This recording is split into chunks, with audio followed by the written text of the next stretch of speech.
இயக்குனர் ஸ்ரீதர் இயக்கத்துல 1960ல வெளியான படம் தான் மீண்ட சொர்க்கம். ஒரு முக்கோண காதல் கதையை அடிப்படையா கொண்ட இந்த படம் நடிகை பத்மினிக்காகவே உருவாக்கப்பட்ட ஒரு கதை அப்படின்னு சொல்லலாம். அந்த அளவுக்கு படத்துல பத்மினியோட கதாபாத்திரம் பேசப்பட்டுச்சு.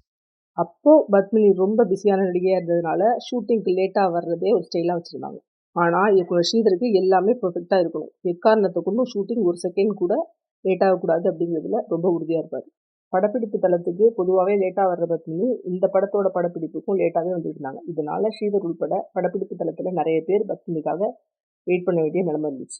இயக்குனர் ஸ்ரீதரை பொறுத்தவரையிலும் யாரையும் திட்டியோ அவங்க கிட்ட கோவப்பட்டோ பேசுற பழக்கம் இல்லாதவரா இருந்தாலும் பத்மினி செய்யற தப்ப அவங்களுக்கு உணர்த்தியே ஆகணும் அப்படின்னு முடிவு பண்றாரு.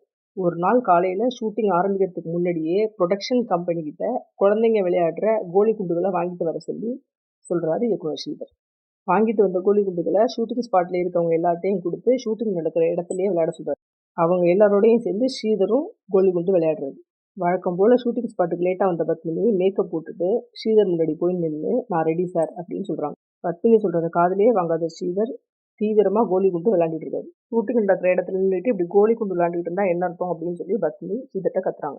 உடனே ஸ்ரீதர், இருமா இவ்வளவு நேரம் கழிச்சு இப்பதானே வந்திருக்க, நானே இப்பதான் விளையாட ஆரம்பிச்சேன், காலையில இருந்து எல்லாரும் சும்மா தான் உட்காந்துருந்தோம், விளையாடி முடிச்சுட்டு வர்றோம், வெயிட் பண்ணு அப்படின்னு சொல்றாரு.